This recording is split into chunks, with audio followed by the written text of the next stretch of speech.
Hey folks, if you're watching this video and you're interested in my story, thank you. I appreciate it. I'll take you back to when this started. I'll try to be as brief and quick as I can because nobody wants a long story, right? Second week of January, I was hospitalized for 5 days. It felt like food poisoning. I threw up a little bit, but the pain in my gut didn't go away. It got worse over the next few hours. Then I went to the hospital, was admitted and kept for 5 days. They put me on antibiotics, took me off all solid food, and basically came up with a diverticulitis diagnosis, which is usually like some piece of indigestible food, like a popcorn kernel, getting caught in a pocket in your intestine, and the pocket can't push it out, so it gets infected. So that's what they said it was. I was in the hospital for 5 days, took 2.5 weeks to recover at home. I was late with my car payment then. When they called, I answered and let them know, hey, I was dealing with this medical issue, like just give me a little bit more time. And they did, and that's important for later, so that's why I'm saying that. At the end of February, I had another similar attack. Didn't go to the hospital, was able to manage it at home, but still needed like a week and a half to recover. So then they wanted to follow up with like a colonoscopy.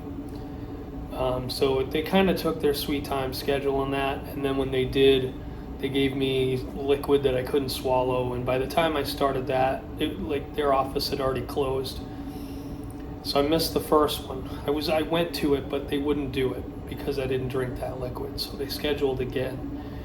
Then I did an MRI. The MRI came back and my GI doctor said that I've got cancer. Didn't say much more than that, but she was moving me to an oncologist. Literally 12 hours before I got that phone call, when she said I have cancer, my fiance, long distance relationship, broke up with me. So she broke up with me. 12 hours later, doctor called, said I have cancer. A few hours after that, the girl, fiance, said she cheated.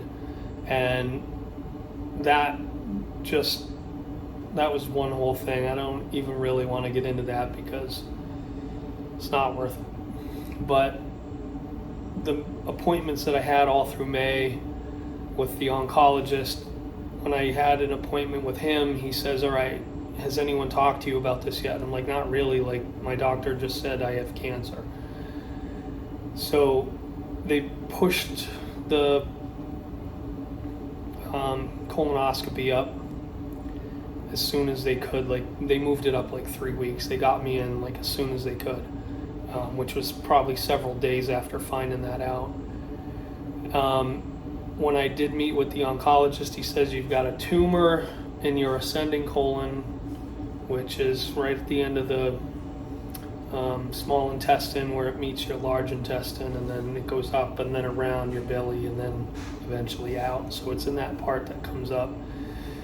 And he said it's spreading to your liver, and you have 10 plus smaller tumors there. So that was pretty shocking, and that was like rough. At that point I knew like I'm in this deep.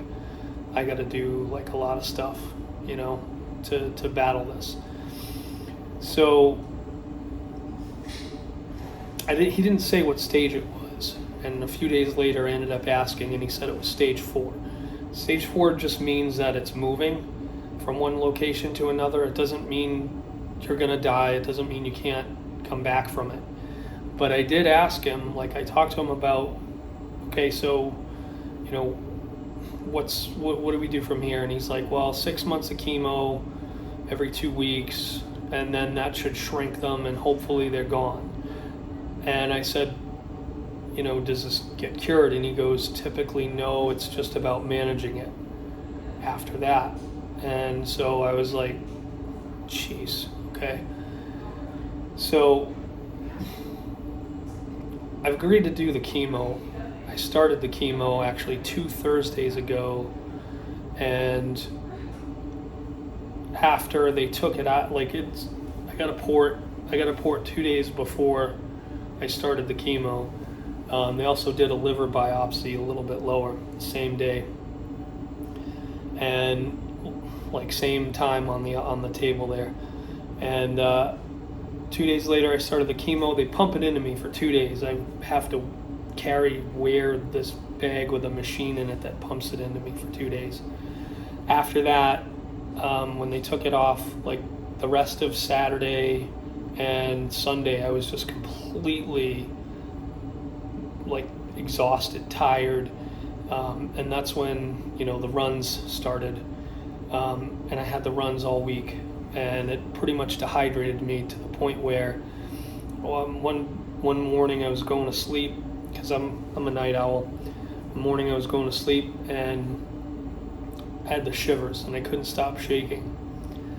And when I woke up a few hours later, I had a temperature of 102.6. And they say if you have a temperature while you're on chemo, like you need to come to the emergency room and get seen, because if you have any kind of virus or infection or anything, your immune system's going to be lowered dramatically from the chemo, and they need to battle whatever it is. So I've had dehydration before, I've been dehydrated before, and typically like a fever will come with that. So I didn't think I had an infection or a virus or anything, and I don't really. So they did all the tests and everything, and I don't have that. It's just a fever from your body trying to like kick itself back into like working order. And anyway, so they admitted me. Actually, no, I came into the emergency room, and then I was sitting there and I started to see colors, and I eventually flagged someone down. I'm like, hey, I'm gonna pass out. Like, whatever you guys are doing, like I need help right now. So they got somebody, they pushed me into the ER, and they were just kind of waiting for someone to come over. And then like I could feel it getting worse. I started to make vocal sounds like whatever I was doing. And eventually I just kind of passed out, fell on the floor. I guess I woke up maybe 30 seconds to a minute later, and there's 20 people like pulling me, moving me, trying to get me onto a bed. They were gonna start chest compressions. The nurse said, she's like, I don't know if you were breathing or if you had a pulse when we picked you up. She's like, I didn't have time to check. And I was like, well, if I died, I didn't see anything. So, she started laughing.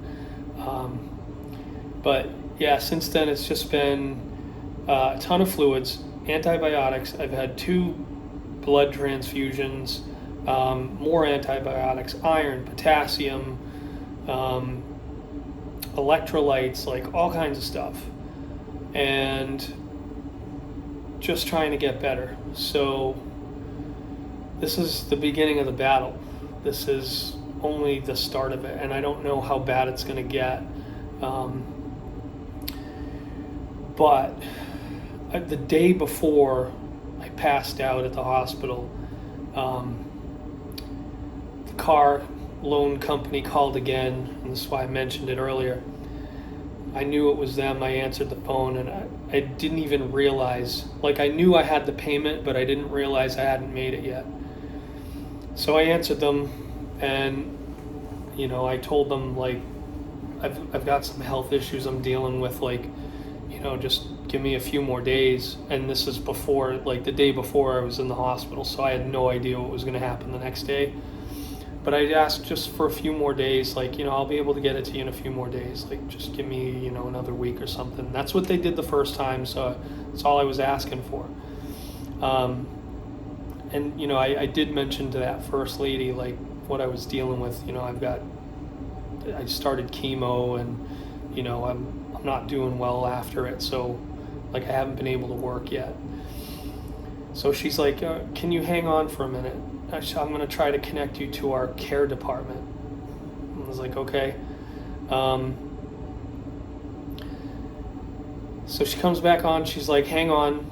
I'm going to transfer you to the care department. And so this other lady takes over the call and says, I understand you're going through some health issues. Like, Do you mind if I ask you some financial questions? And she did. She asked one or two, and then I just kind of went into the story I just told you, and she listened, and she didn't say anything. She just listened.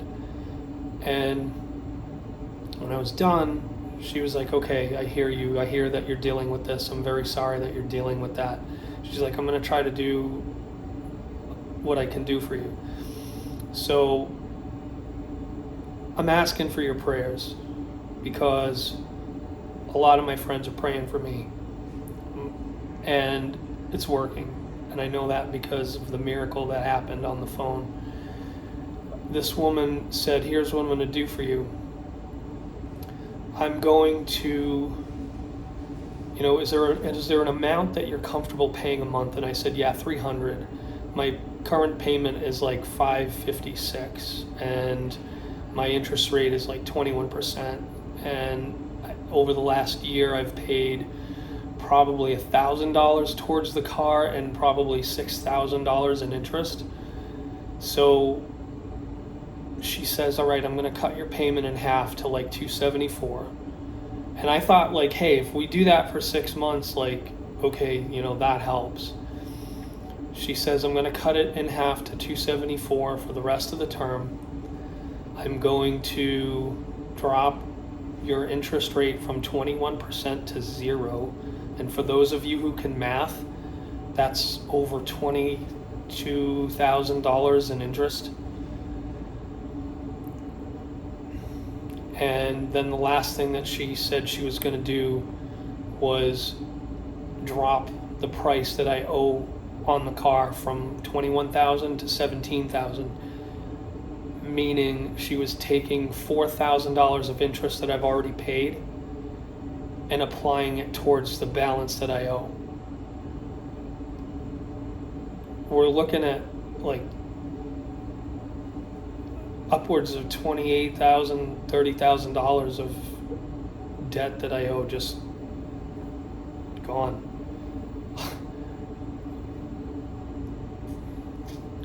So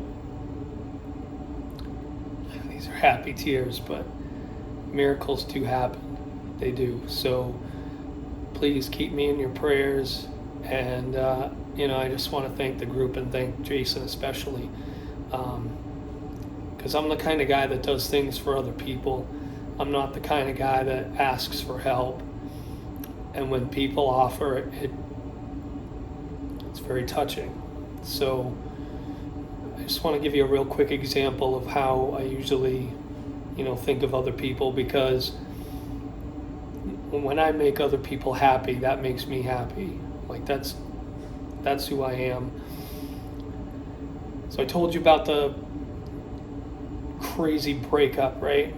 Fiance just doing what she did, cheating. I was on Facebook and I was looking at a post from a band, and they had posted a cover song that someone covered of them, and I listened to it. It was great. And then there was another fan, a girl in Brazil, that mentioned that some other band covered the same song, and I liked that other band too, so I went and listened to that song. And then I hearted her comment, and I sent her a friend request and sent her a PM and said, hey, thanks for mentioning that song. I just went and listened to it. It's awesome. Like, thank you so much. And we got to talking about how we really like that era of the band, the same era of the band. And, I mentioned some lyrics or something, and then she didn't reply. And so I kind of said, hey, these were the lyrics from that song, because it's a weird lyric. I didn't want her to take it the wrong way. But she came back and said, hey, I'm sorry, my head's not in the right place. Like, I just ended a 9-year relationship. He cheated on me. And I was like, oh my God, are you kidding me? Like, I'm going through the same thing right now. So we started like commiserating together and that kind of thing, and just venting to each other, and just, she didn't have anyone to talk to. And I was blessed. I had a lot of people to talk to. And I mean a lot. I'm talking like I drive Lyft and Uber most of the time for work. So I was talking to my passengers, I was talking to my friends, I was talking to family, I was talking to everybody, and I was blessed with that. And I felt like, I've been so blessed with that I need to bless this girl with an ear, you know. And then she mentioned that the band was coming literally like last night, and that kind of gave me an idea. I said, you know, I'm going to do something nice for you. I'm going to do something special. So I reached out to the band and I said, hey, this is kind of what's going on here, and you know, if there's anything that I can do for this girl, you know, just let me know. Like, I'll buy her a t-shirt. If you guys have like a meet and greet or something, like I'll pay for that. Like whatever you can do, you know, just to add a little bit of happiness to this girl's life right now. And the band responded, and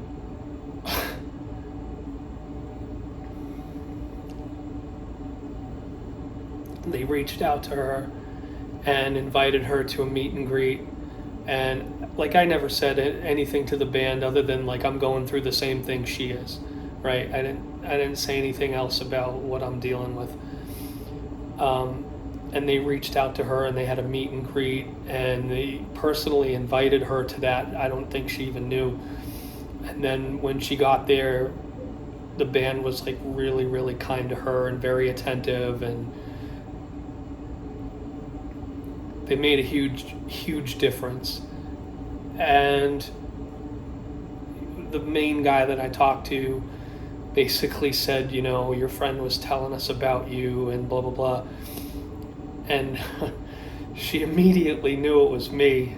She didn't, so she like, you know, wrote to me, hey, like, this is what's happening. Like, the only person I can think is you. And, you know, that was me. That's what I thought of doing. And, you know, credit to the band for being as cool as they were about it and reaching out to her. But, you know, that's the kind of thing that I like to do for other people. So someone does that for me.